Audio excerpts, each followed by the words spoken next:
There is going to be an energy to game time decisions that you will feel night in and night out. We're going to go through every single thing, and I've got a great team behind me that's going to help me get the job done. I want this to be the place that people come to. We are going to hit every single one of those markets that you need to know about. There is not going to be a better place, I promise you, than Game Time Decisions. We will have everything at our disposal, and we will use that to our advantage. I'm Kevin Walsh. Tune into Game Time Decisions from 6 to 8 p.m. Eastern on SportsGrid.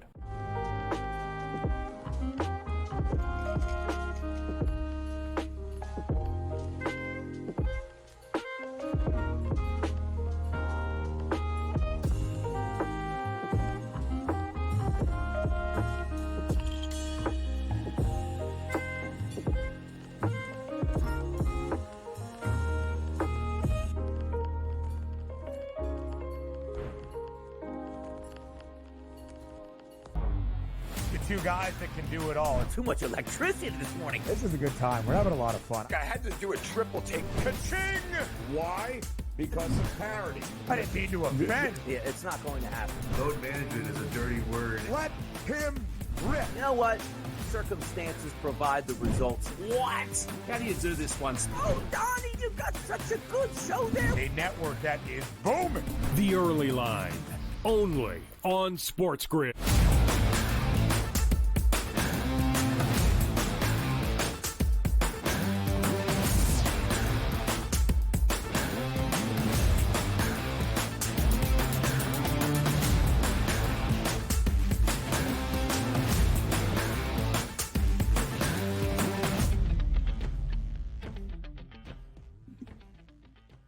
We welcome you to hour number 3, our third and final on this Friday on the Early Line on SportsGrid. He is Joe Ranieri. I am Ben Stevens. In this third and final hour, a little bit more on Super Bowl 59, but we understand it's a lot. It's 9 days away. Yes, it's the biggest game of each and every football season, basically each and every year in the sporting calendar, but we'll have all next week to look live in New Orleans, to have some coverage from our SportsGrid team out there in the Big Easy, and where the markets start to adjust. We'll start with a Super Bowl 59 and legacy conversation, and then, Joe, from there on out, basically a basketball Friday around the association. Big one in college hoops tonight, the in-state rivalry between Indiana and Purdue. In 49 other states, you know what they say. And then a huge weekend in college basketball, rivalries and returns to set the stage for as well. Should be a very fun final third hour here on the Early Line.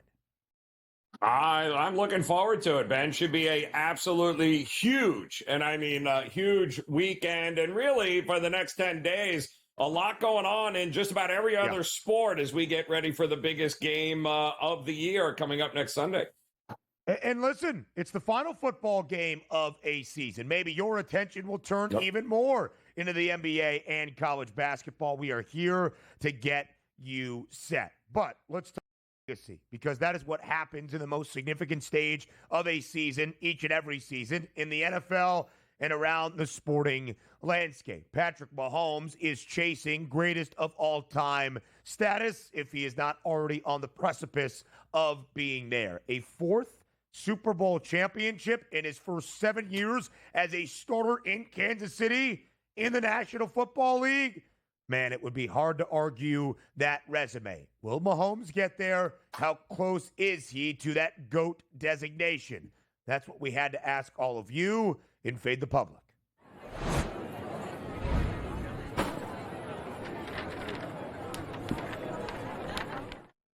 A win 9 days from now in New Orleans would certainly cement the fact of Patrick Mahomes on track and on pace, if he is not already, to surpass Tom Brady one day as the greatest of all time. Will he do just that? At SportsGrid on Twitter, will Patrick Mahomes eventually surpass Tom Brady as the GOAT? Yes or no? Joe, as close as you can really be in a Fade the Public poll. Those updated numbers, 49.7% saying yes, 50.3% saying no. Basically a pick'em, basically a wash. Is Joe Ranieri fading the public? I mean, I think we need some context here because Mahomes, correct me if I'm wrong, is 29 years old. So the argument can be made. We haven't even seen the best of Patrick Mahomes just yet. I would say through 29 years of age in the NFL, Mahomes is already outpaced the GOAT in Tom Brady through 29 years old. You know, don't forget those early years with Brady, it was all about the defense. They didn't ask him to do a whole heck of a lot in those early Patriot days. It was all about the defense there. But eventually, you know, in his 30s, that is where we saw vintage Tom Brady kind of take over. So longevity is going to be the biggest reason Mahomes doesn't get the GOAT status, Ben. But I would say as of right now, through both those bodies of work, especially if he wins this game, then he is, as far as I'm concerned, the current GOAT and outdueled Tom Brady through his first, 7 years in the league? I don't even think it's remotely close. And, Joe, really, that's what it comes down to, right? The longevity of Tom Brady. 23 total seasons in the National Football League. 22 is the full-time starter, either for New England or, of course, his 3 seasons in Tampa Bay. He has won 7 Super Bowls. No player, no coach in the history of the National Football League has more. He has 35 playoff wins, the most ever. Mahomes, with the victory in the AFC Championship game this past Sunday, moved past Joe Montana for the second most ever by an individual quarterback, but he still is not quite halfway there to Tom Brady's numbers. But again, 23 total seasons. Will Patrick Mahomes play until he is 45? If the answer to that is yes, or maybe even 40 or 42, he is more than likely going to surpass Tom Brady. What if he doesn't? What if he only plays until he is 36 for 7 or 8 more seasons? That doesn't seem to be the case. We know how Patrick Mahomes takes care of his body, takes care of all that he needs to do, and for the most part, has avoided drastic injury in his career, much like Tom Brady. We shared this stat yesterday, 22 full seasons for Tom Brady as the full-time starter. He played the full season 20 of 22 years. Mahomes certainly on pace to do much of the same. But, Joe, the longevity is a big reason Tom Brady has 7 Super Bowls. He won his 4th at the age of 37. That's the crazy thing. Brady and the Patriots won 3 Lombardi trophies in his first 4 years as the starter in New England. Then it took them 9 seasons even to get back atop the mountain and win yet another 2 Super Bowl appearances in that 9-year window, of course, coming up short against Eli Manning and the New York Giants. But it took them a while to get back atop the mountain. And then, of course, he leaves New England after 6 Super Bowl rings and wins another in Tampa. The longevity is why Tom Brady is considered the greatest of all time. And it is hard to argue with those pantheon of numbers that he has.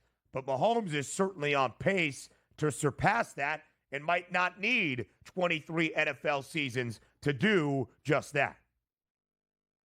I mean, just look at that, Ben. I mean, 17-3 is his playoff record. That is an 85% win. That's the second best when you go back for anybody that has a minimum of 10 starts, right, in the playoffs. He is only second to Bart Starr, by the way, who went 9-1 straight up in his playoff career. But 17-3 could be 18-3, along with his 4th Super Bowl and likely MVP award too. I mean, he is on pace. We never thought we'd see another Tiger Woods, right? And then Scotty Scheffler shows up. But we never thought we'd see another Tom Brady. And guess what?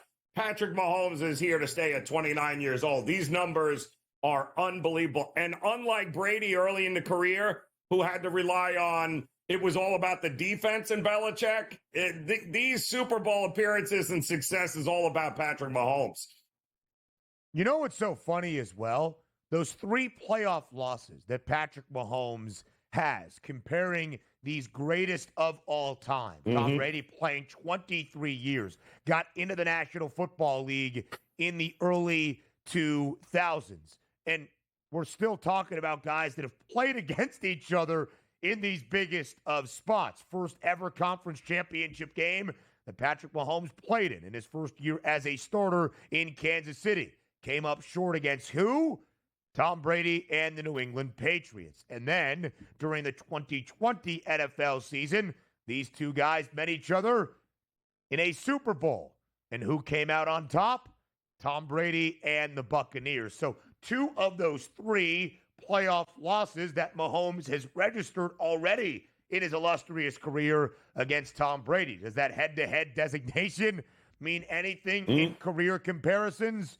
We shall see. Patrick Mahomes certainly on pace to do that at a prolific winning clip. Could be 4 Lombardi trophies in his 7 years as a starter in the National Football League if all goes right for KC 9 days from now. Let's go around the association on a big Friday night. Up next on the early line.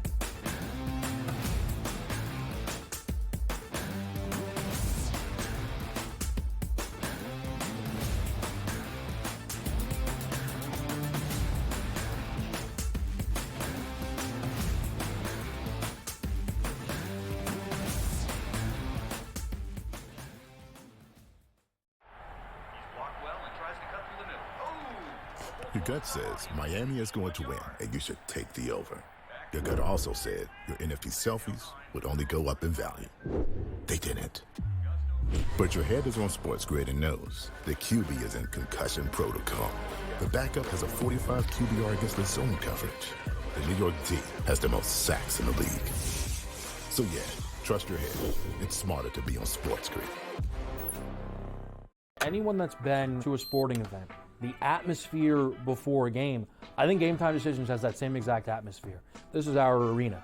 This is what we do. There is going to be an energy to Game Time Decisions that you will feel night in and night out. The excitement you get when you lock your bets in, when you're figuring out what you want to do, we can zone in on the biggest games each night. I want this to be the place that people come to before the game starts so they feel as ready as possible to lock in their cards. We are going to hit every single one of those markets that you need to know about. We're going to go through every single thing, and I've got a great team behind me that's going to help me get the job done. There is not going to be a better place, I promise you, than Game Time Decisions to get that new information, react to it, and be able to then bet accordingly. We will have everything at our disposal, and we will use that to our advantage. I'm Kevin Walsh. Tune into Game Time Decisions from 6 to 8 p.m. Eastern on SportsGrid. Is this the team this year under TJ Otzelberger that can get Iowa State to the promised land at a Final Four trip? Auburn is trending towards being the number 1 seed in the South. That means first and second round games in Lexington, and then Sweet 16 and Elite 8 games in Atlanta. I have a hard time believing that a team is going to be able to go to Atlanta and beat the Tigers. The Early Line. Only on SportsGrid.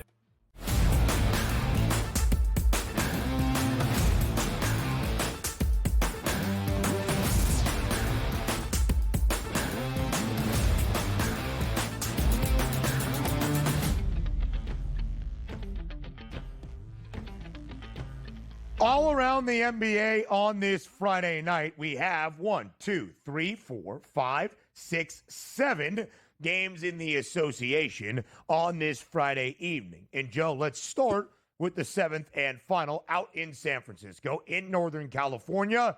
Basically a pick'em between the Suns and the Warriors. Phoenix, a slight 1.5 favorite on the road. That spread adding on the hook. The money line adding on 4 cents in a total of 229.5, slightly on the rise. Joe, this is Phoenix's third game this week. They're prior to at home against the Clippers and the Timberwolves. And basically, at some point of the day, Phoenix was playing in a pick'em game against both LA and Minnesota. Phoenix won the game against the Clippers, lost the game against the Timberwolves. Basically a pick'em in Northern California tonight against the Dubs. What do you make of it? I think you can label this, Ben, the game for Jimmy Butler. Huh? What do you think of that?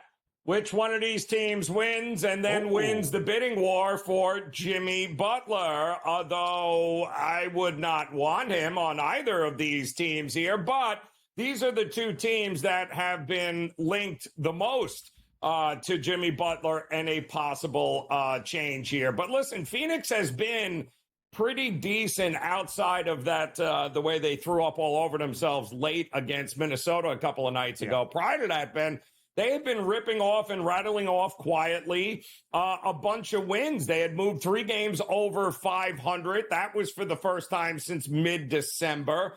The 121-113 loss to Minnesota Wednesday night. Durant still dropped 33. Booker had 28.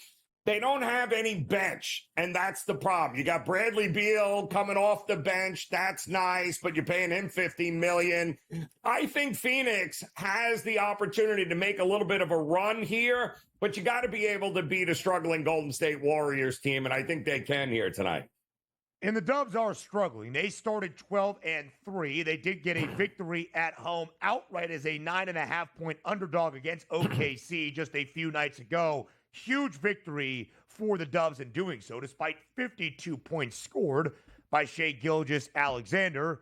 They still are 12-20 since that 12-3 start. Yes, Phoenix did stumble. Not a great second half against Minnesota earlier this week either, but they had won 9 of their last 12, that being the Suns in the lead up to that. They're above 500. The Warriors a game above 500. Both teams kind of battling for play-in positions right now in the Western Conference. Not exactly where we expected these two teams to be entering, but where they are right now, past the midway point of this NBA season, 6 days away from next Thursday's NBA trade deadline in the Jimmy Butler Bowl.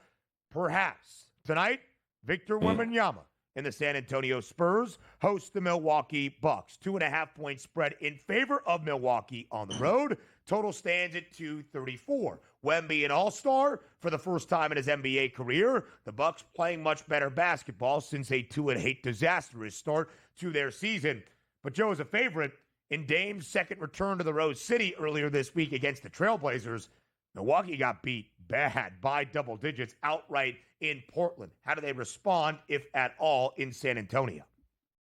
Yeah, that was a actual awful second half important by Milwaukee. But they have an opportunity to right that ship here. And the Spurs, listen, they're going through some growing pains. Obviously, much better team than we had a year ago, but I don't think that trip to Paris has done them any favors either, Ben. They are at home, and it feels like outside of that, outside of that little blip on the radar in the second half against Portland, I think Milwaukee, we can make the argument, has been over the last month, shall we say, one of the best teams in the NBA. They seem to have finally figured it out here, and I like them to go in there and be able to handle business. I do not see them losing back-to-back games against Portland and then San Antonio on the road. I think Milwaukee wins this game easily.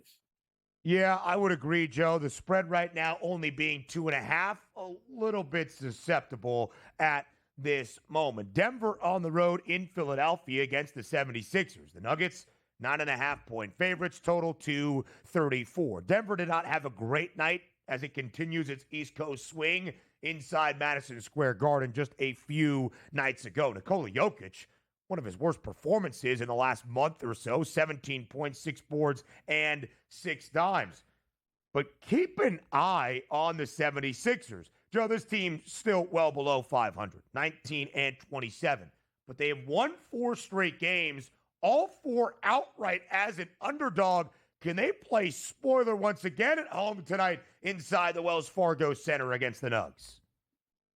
3 in a row Denver has lost. I mean, when is the last time you think we would have been saying that? And you know why they have lost there, Ben? Certainly against the Knicks, their defense has gone MIA. What defense? The Knicks outshot them easily in that second half and pulled away from them. Listen, I think at this point, if you're looking at Denver, you're just looking at Joker going and getting his triple-double. Look at his points. Look at his rebounds. Look at his assists. But I will say this, give credit. 4 straight wins for the Philadelphia 76ers. But the problem is their last loss, Ben, at Denver by 35 points.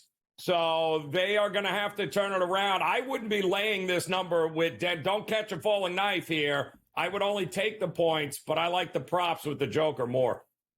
Nuggets 28-19 this year, still the 4th best mark at the moment in the Western Conference. That's 47 total games for Denver. Tonight about to be 48. The Nugs have been booked as a favorite in a good majority of them, 34 to be exact, 16, 17, and 1 against the spread. 3 teams in the NBA have played 30 games so far this year or more to the over. Cleveland the most, 32. Memphis second most, 31. Denver rounds out that trio with 30 games of 47 to the over. Could Tyrese Maxey be a little bit spurned tonight by not being named an all-star reserve in the Eastern Conference? 30.5, his prop did drop a 43-point game or so earlier this week. College basketball on a Friday next.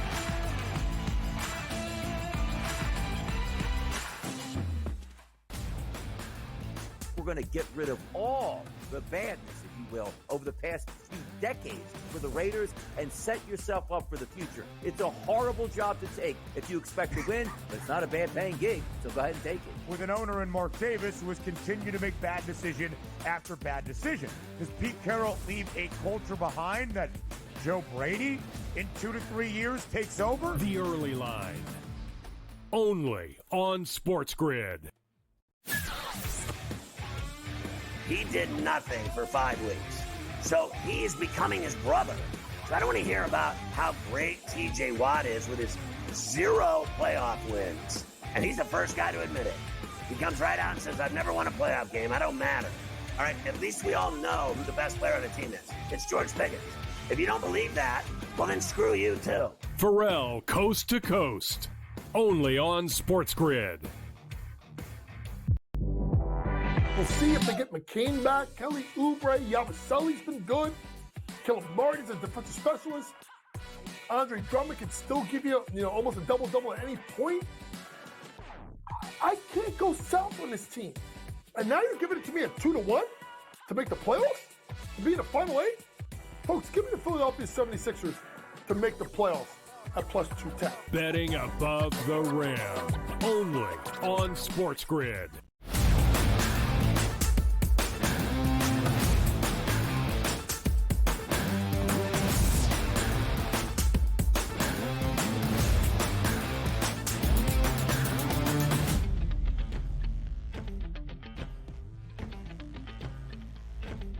Not a ton of college hoops games on this Friday, but the ones that we have, are they compelling. And one on a Friday night in West Lafayette, Indiana, inside Mackey Arena, sets the tone for a weekend that will be defined by rivalries. In 49 other states, maybe it's just basketball. In Indiana, it's a way of life. It's the Boilermakers and the Hoosiers tonight inside Mackey. Number 10 Purdue hosting IU. Indiana is struggling mightily. The calls for Mike Woodson's job in year number 4 have loudly begun. And you see a double-digit spread, now 12.5 in favor of the Boilers. Total stands at 146 and a hook. Joe, winning inside Mackey Arena is a very precarious task for anybody, but certainly in a rivalry game. Purdue swept the season series against IU a year ago. What do we expect in their first meeting in 2024-25? Oh, you're being generous, Ben. It has been more than an issue. The Hoosiers haven't won at Mackey Arena since 2013, people, and they're 4-19 against Purdue overall in that span here. So, I mean, Woodson, like you said, getting booed at Indiana, but started the season out great, right? 4-1 in the Big Ten. Now all of a sudden, 5-5, and yeah, it looks like they're running on fumes here. Very hard to go against Purdue at home here. They can shoot you absolutely out of that gym. And Braden Smith, by the way, first season without Zach Edey. I mean, he is just absolutely dominant here. And he's going to dominate the Hoosiers. I mean, you can't back them. Then in this arena, it has not been good. They're going the wrong way. I think Purdue, I hate to admit it, looks like a very well-oiled machine here, and Indiana looks like the wheels have fallen off. I would lay it if I'm in this game at all. That line is working to Purdue as well. When you look at the Boilers, Joe, maybe Michigan State's best competition right now in the Big Ten. The Spartans remain unbeaten. Their schedule gets more difficult starting this weekend and into the latter half of this Big Ten slate.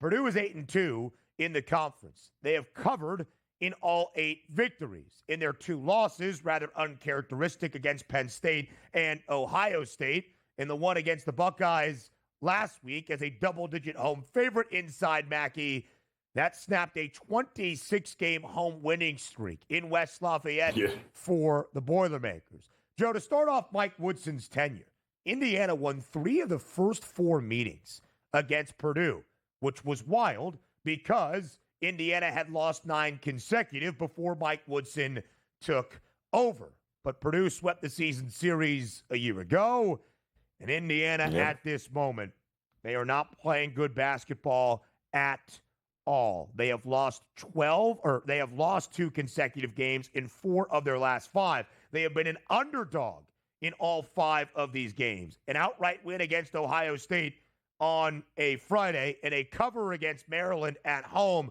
but they were getting 1.5, 2 points at home inside Assembly Hall on Sunday. That's never a good sign, and coughed up that game in the final minute. By the way, for Indiana, over in 5 of their last 6. We could see some pace tonight and some points. Elsewhere, Joe, this sets the stage, as we said, for a rivalry weekend. We'll talk the Tobacco Road showdown between North Carolina, struggling as well against number 2 Duke tomorrow. We'll talk Coach Cal's return in just a moment. But some really good games on this Friday as well. 5 p.m. Eastern time. Standalone game in the Ivy League.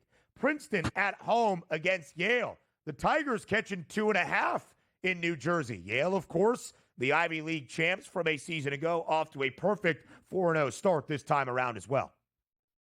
I mean, you talk about a perfect spot here. You're talking about a Yale team that hasn't lost in league play yet, right? 4-0 in the Ivy League. Yeah. And here you got Princeton at home catching points off a loss here. My goodness, this is a tough spot for Yale here, who, by the way, we all know lost 3 starters from that great team a year ago. They've had some success early, but I think that ends here tonight with a very angry Princeton team at home. Well, let's talk some Big East ball as well. Butler and Georgetown in D.C. How do the Hoyas respond after 2 consecutive losses?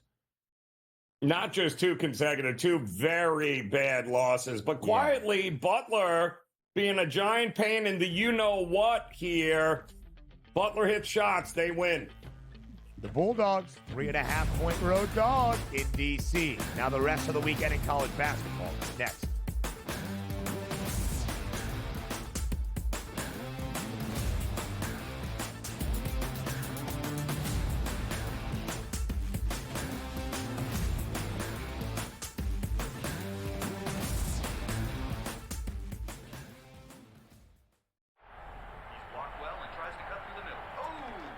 Your gut says Miami is going to win, and you should take the over. Your gut also said your NFT selfies would only go up in value. They didn't. But your head is on SportsGrid and knows the QB is in concussion protocol. The backup has a 45 QBR against the zone coverage. The New York D has the most sacks in the league. So yeah, trust your head. It's smarter to be on SportsGrid. You want me to solve all this tush-push and fourth down malarkey that goes on with the officials? Here's a crazy idea. Get rid of the worst rule in the NFL, and that is forward progress. How about this? Where I knock your ass in the ground is where the ball goes, period. Let's end this whole conversation. Like, if I drop you back 4 yards, then you lost 4 yards. If we get rid of forward progress, this tush-push and everything else is taken care of. Where I put your tail on the ground is where the ball goes, end of conversation. It's the dumbest rule and the most arbitrary rule. The only thing that is a worse call in the NFL than forward progress is the punt that goes out of bounds when you watch the official walk down the sideline having absolutely no clue where that ball crossed over. All I can think of is that Price is Right game going do-de-do-de-do, do-de-do-de-do, as he's walking down the sideline, arbitrarily trying to figure out where the ball crossed over because he's got no clue. The Early Line, only on SportsGrid.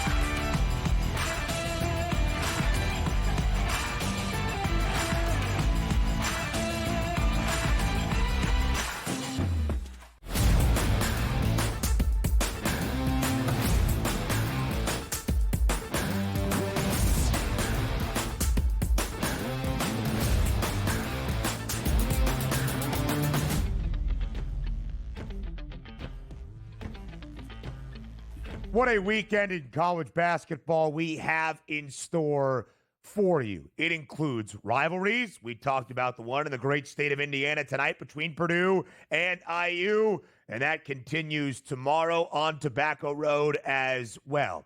I guess you could call this a conference rivalry in the SEC, but really it's more individual as Big Blue Nation gets ready to welcome back John Calipari, making his first return to Lexington tomorrow. Spent 15 years, of course, as the head coach of Kentucky. Won a national championship in the 2011-2012 college basketball campaign. Made a Final Four in 4 of his first 6 years there.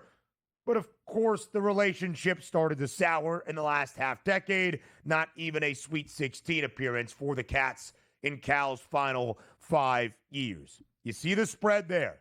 Kentucky's a much better basketball team than Arkansas. The Hogs have struggled in SEC play. The Cats, an 11.5, now 10.5 point favorite. But you know a game is a marquee matchup when on a Friday morning you have odds for a Saturday afternoon in college hoops. Joe, we'll dive into the numbers in the matchup in just a second. What do you think Rupp Arena's welcome will be for John Calipari tomorrow? Well, I can tell you what Calipari thinks it's going to be, and he doesn't think it's going to be a pleasant one. In fact, I think he was quoted this week as saying, yeah, I fully anticipate getting booed at Rupp Arena, which is kind of crazy when you think about it, Ben, right? Like they're faulting Calipari. And listen, he was the one who invented the whole one and done. Kids wanted to come to Kentucky and play for him on their way to the NBA. It started with him. So unfortunately, it hasn't worked out all that well now that he's over in Arkansas. But I think they'll be a little more forgiving with Calipari in the building here than he thinks. I think he's anticipating the worst. Yeah, and, it was a chaotic ending, if you will, a surprising ending for John Calipari to make the move to Fayetteville. And I think that can spurn BBN a little bit. But it kind of felt like the writing was on the wall on both sides. Kentucky, like, hey, I don't care how many lottery picks we have. We want Final Fours or at least a trip to the second weekend in the big dance. And Cal may be saying, hey, I've been here for a decade and a half, and I can kind of tell as well. Now to the actual basketball game. The Hogs have struggled in SEC play. Kentucky quite the opposite in year number 1 under Mark Pope. Kentucky as an underdog this year, now a perfect 4-0, including the huge outright victory earlier this week in Knoxville against Tennessee, catching double digits. But now they're laying double digits at home. What do you make of the spread for John Calipari's return tomorrow to Rupp Arena? And by the way, let me just give it the number here quick, Ben. Calipari, for his time at Kentucky, 410 and 123 was his record. Let me repeat that. 410 wins and 123 losses, and he's going to get booed in this game. Hysterical. Absolutely the most unrealistic fan base in the country, and that's saying something, Dallas Cowboy fans. Listen, the problem is Arkansas is not they're just not playing great basketball. There was going to be an adjustment period for both Mark Pope, I think, and for Calipari. I love what Kentucky did being backed into a corner during the week against number 8 Tennessee Tuesday night, right? Sure. They had dropped 2 straight for the first time under Mark Pope. They were down a couple of starters there, entering a hostile environment, right? Nobody thought Kentucky, I mean, that number ballooned to double digits. It was laughable. Nobody thought Kentucky had a shot at covering, much less winning outright. And what did they do? Well, they showed me a little something in that one. So I think this line is justified here, but it's not like Arkansas is void of talent. They've got talent. They just have not been able to put it together, and they go these long stretches without being able to score. And that'll kill you here in Rupp Arena against Kentucky. If I'm playing, Ben, I'm laying in this one. It would only be Kentucky for me. Yeah, Arkansas this year, 1-6 straight up in SEC action, 1-6 against the number as well. A true underdog 3 times, 0-3 ATS. Not only 1-6, but also 1-6 to the under. 6 of 7 SEC games for Cal and his Razorbacks have stayed under the total because of their offensive issues. They're better on the defensive side of the floor, but Joe, a key matchup to pay attention to. If you want to shoot the 3, the Razorbacks this year have allowed you to do so. Nearly 41% of their opponents' field goal percentages from beyond the arc. And what does Mark Pope want his Kentucky team to do? Shoot the 3 ball. And they're great at hitting them. Kobe Brea, he was perfect against the Volunteers from deep on Tuesday night. Jackson Robinson, he can hoist as well. It is justified also, in my opinion, to see this game at double digits. And I think Kentucky probably feels better about the atmosphere for Cal's return to Rupp than maybe John Calipari himself does for the Razorbacks. Joe, anytime you get the Tobacco Road rivalry between North Carolina and Duke, it is always going to be a marquee matchup. 6:30 p.m. Eastern time tomorrow night on a Saturday inside Cameron Indoor. But number 2, Duke, is a lengths ahead of where North Carolina is at this moment. UNC has lost 3 of their last 4 games, and in this 4-game window, the only win that Carolina has, an overtime game against the ACC's worst team in Boston College, and the Heels were a 19.5-point home favorite for that game, only winning by 6. It is a rivalry in a game where weird things can happen. Is there any chance, Joe, that Duke is in danger of dropping this game in Durham? Yeah, well, no, I don't think so. But it is kind of crazy, right? It's Cooper Flagg's first taste of a little Tobacco Road here. And listen, I thought Duke had a tough one, maybe looking ahead a little bit, right? Wake Forest game was interesting. We also saw North Carolina State give a run here. I think Hubert Davis is up against it because the only fan base that is more unrealistic with their expectations than Kentucky is North Carolina here. And it is not going well at all for this UNC team here, which is they're not a bad team, Ben, but the expectation is ridiculous for them. It's going to be tough here for them to go on the road, down the road rather, and beat a number 2 Deke team that can beat you not only with their starters, Ben, but what they've got rolling off the bench, John Shire and company, man, it's going to be a rough go for them here in this one.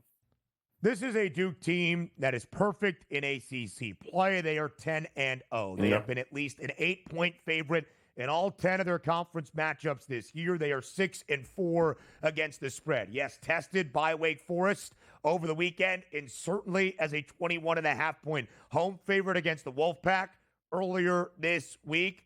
On Monday night, they were trailing at the break, still won that game by double digits. The nation's longest active win streak at the D1 level, make it 14 straight games. Duke, Joe, in their 10 ACC victories, has won 9 by double digits. If you're buying into North Carolina, you're buying into UNC because you think the rivalry keeps this game competitive. Outside of that, from the numbers right now, there's really nothing to have belief in with the Heels. They have gone under, by the way, in 9 of their 10 ACC games.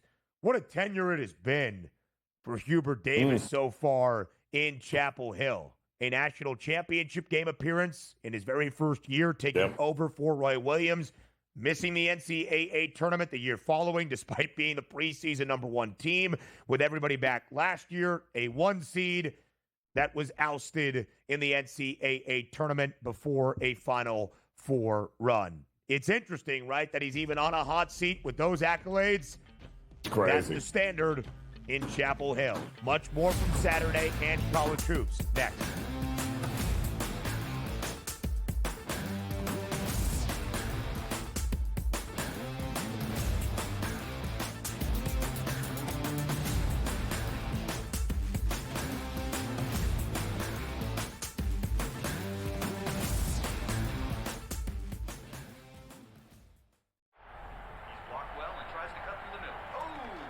Your gut says Miami is going to win, and you should take the over. Your gut also said your NFT selfies would only go up in value. They didn't. But your head is on SportsGrid and knows the QB is in concussion protocol. The backup has a 45 QBR against the zone coverage. The New York D has the most sacks in the league. So yeah, trust your head. It's smarter to be on SportsGrid. You want me to solve all this tush-push and fourth down malarkey that goes on with the officials? Here's a crazy idea. Get rid of the worst rule in the NFL, and that is forward progress. How about this? Where I knock your ass in the ground is where the ball goes, period. Let's end this whole conversation. Like, if I drop you back 4 yards, then you lost 4 yards. If we get rid of forward progress, this tush-push and everything else is taken care of. Where I put your tail on the ground is where the ball goes, end of conversation. It's the dumbest rule and the most arbitrary rule. The only thing that is a worse call in the NFL than forward progress is the punt that goes out of bounds when you watch the official walk down the sideline having absolutely no clue where that ball crossed over. All I can think of is that Price is Right game go do-de-do-de-do, do-de-do-de-do, as he's walking down the sideline, arbitrarily trying to figure out where the ball crossed over because he's got no clue. The Early Line, only on SportsGrid.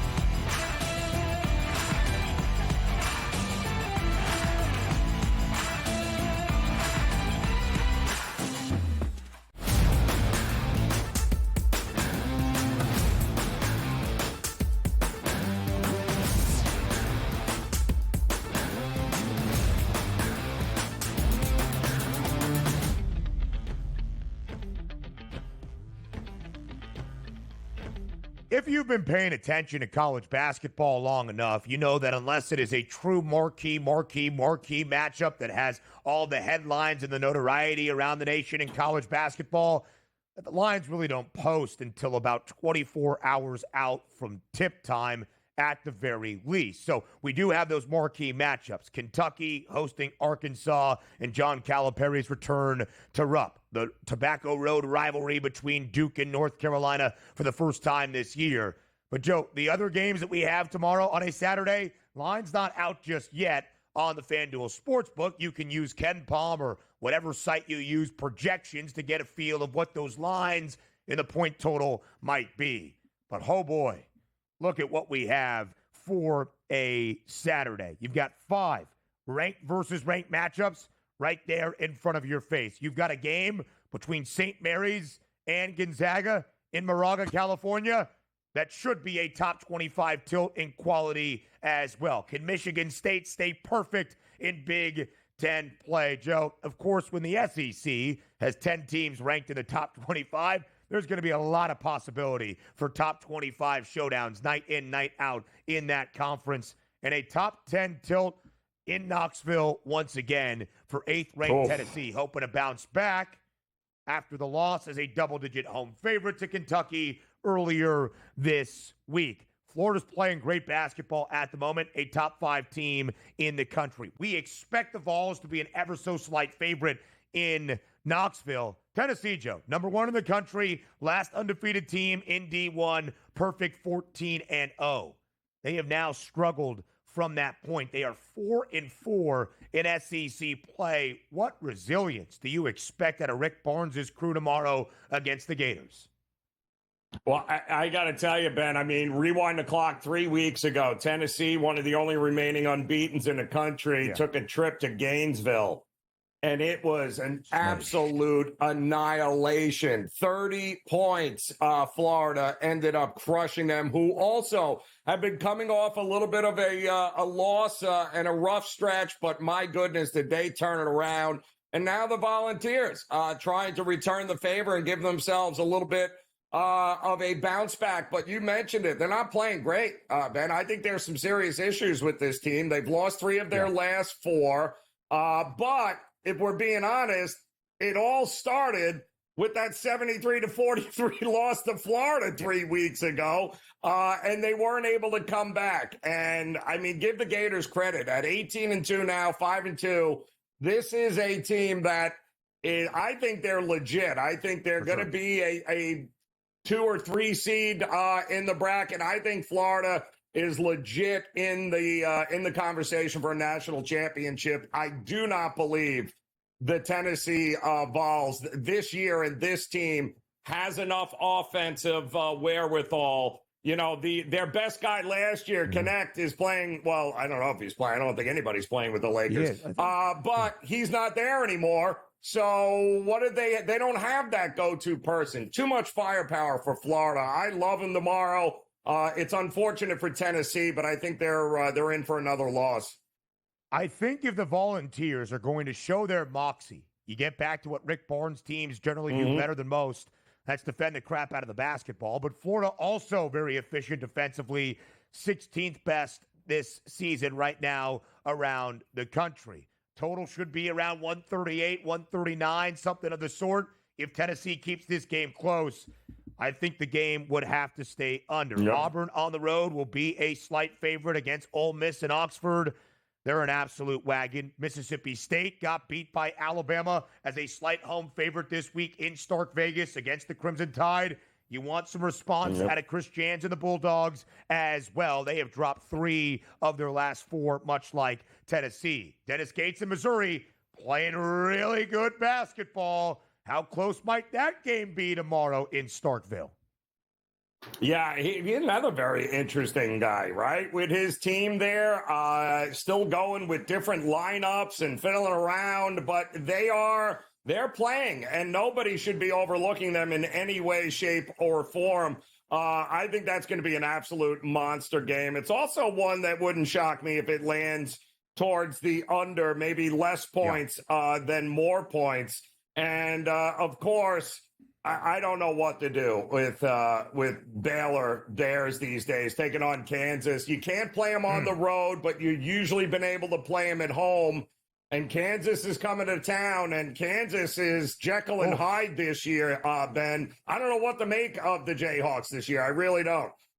That should be about a pick'em. 4 p.m. Eastern time on ESPN. Baylor, Kansas in Waco. And then 6:30 p.m. Eastern time on ESPN. Duke, North Carolina. And then 9 p.m. Eastern time on ESPN. Cal's returned her up. Arkansas and Kentucky.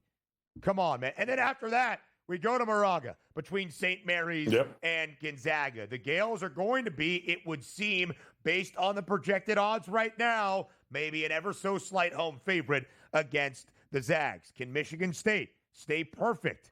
A road trip out to the West Coast against USC. Should be a slight favorite, 4:30 p.m. Eastern time. Can the Trojans bounce back? They were beat inside the Galen Center in downtown LA by UCLA earlier this week. Big one in the Big East. Top 25 tilt between Marquette and UConn. Connecticut, Joe, much like Kansas, struggling the last few days. UConn did rally to still beat DePaul by double digits. They were trailing at the break. Kansas was trailing at the break earlier this week against UCF. Yep. There's a lot that is a little bit precarious for some of the blue bloods and the standard bearers of the sport the last few years. Oh, yes, there is. And listen, it's, can the Johnnies get it done against Providence at home? Interesting in Madison Square Garden here. I mean, it is a loaded slate in college hoops. And one, Ben, where, hey, listen, it's put up or shut up time, Houston and Texas Tech. Houston looks like the best team in the country, bar none right now, but can Texas Tech upend them? Houston is the top team in the country, according to Kenneth Pomeroy, with the most efficient defense. That's Kelvin Sampson basketball. The Cougs unbeaten in the Big 12. But Texas Tech and Grant McCaslin have won 5 consecutive, and their only game this year as a dog, they won outright. Some best bets? Next.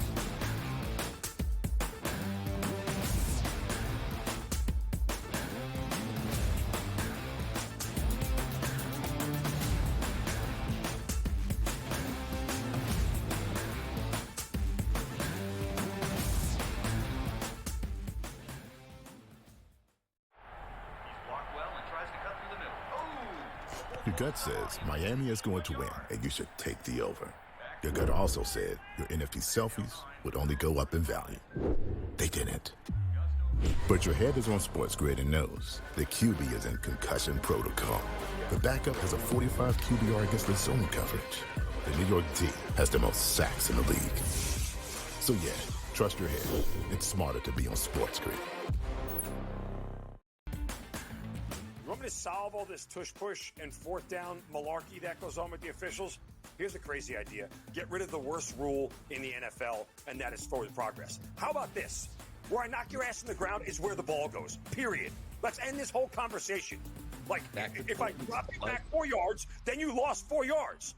If we get rid of forward progress, this tush-push and everything else is taken care of. Where I put your tail on the ground is where the ball goes. End of conversation. It's the dumbest rule and the most arbitrary rule. The only thing that is a worse call in the NFL than forward progress is the punt that goes out of bounds when you watch the official walk down the sideline having absolutely no clue where that ball crossed over.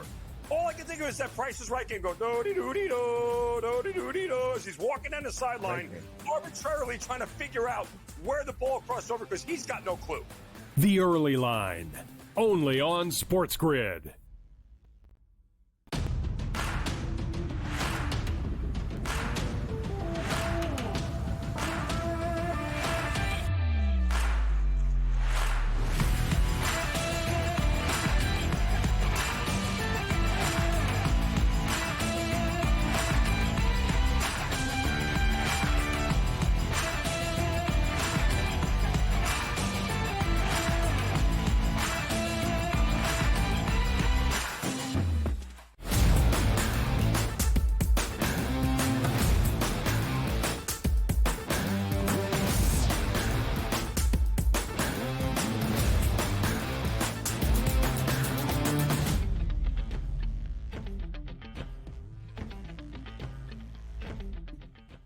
Now we get you ready for a weekend of winners so you can build up the bankroll entering Super Bowl week and the biggest sporting event and biggest game of each and every season around the National Football League.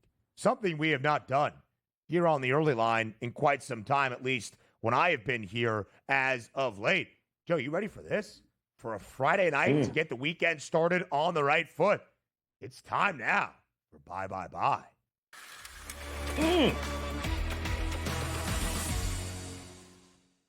Wow, haven't seen that in a long time. That was pretty cool. All right, now time for a best bet for this Friday evening, Joe. It can be in the NBA.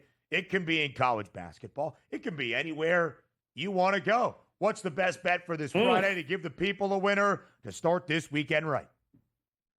A couple of different places that we can go, but I'm going to go to the NBA here tonight, Ben, and I'm going to back those Milwaukee Bucks on the road, laying 2.5, coming off of that poor effort against the Portland Trailblazers. And again, the San Antonio Spurs, kudos. They've come a long way, much improved from a year ago, but they got a long way to go.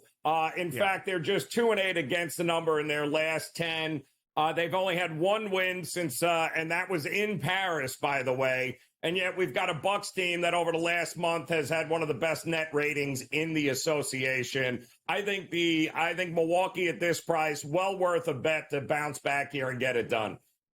It was a weird game for the Bucks, being at full strength, getting 20 from Dame and 30 plus from Giannis out in Portland, and still losing by double digits as a road favorite against the Blazers, who have really only been an underdog this year, not winning a ton of games, but being highly competitive. So I like that look tonight, 7-game slate rather, around the NBA. Not the largest Friday night slate in college basketball, but some really good games. Joe and I talked about a few that start on the earlier side, your Friday happy hour, if you will. Standalone game, 5 p.m. Eastern time in the Ivy, and it should be a showdown. To Princeton, New Jersey, we go, where the Tigers are getting 2.5 points at home against the undefeated and reigning Ivy League champion, Yale Bulldogs. They are undefeated right now, that being Yale. Princeton hasn't been all that impressive in Ivy League action,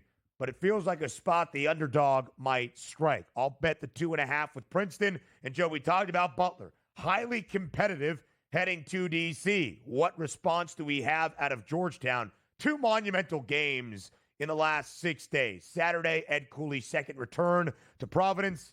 They got beat bad by not a great Friars team this season. And then how would they return at home against St. John's in the Red Storm? They got beat bad by Rick Pitino and the Johnnies, only putting up 42 points. I think Butler, under Thad Matta, they keep this game close tonight and stay within 3.5. A couple of other looks, some favorites. St. Louis in the A-10 against the struggling Dayton team. That line only working to St. Louis at this moment to the Billikens.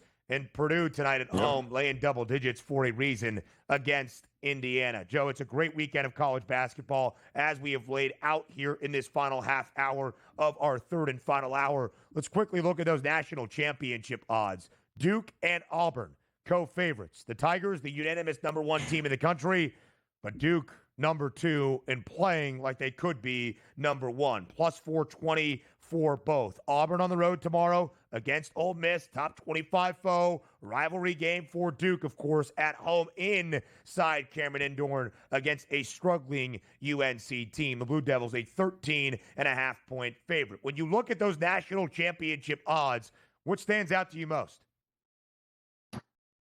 I think what stands out to me, Ben, is that outside of maybe 1 or 2 teams on that current list, I think any one of those teams is in play for a national championship. I can see any scenario in which those teams continue to play well right into the tournament, have enough depth, shooting, defense, coaching. I think it's wide open this year, more so than maybe some years in past. We have loved parity in college basketball, and we have seen a lot of that over the previous few seasons, but we have ended the year the same way the last 2. UConn is a national champ. Not so sure that happens this time around. He is Joe Ranieri. I am Ben Stevens. That does it for a Friday Live right here on the early line. Everybody have a great weekend, and we will speak to you on Monday, 8 a.m. Eastern time for Super Bowl. Have a great weekend.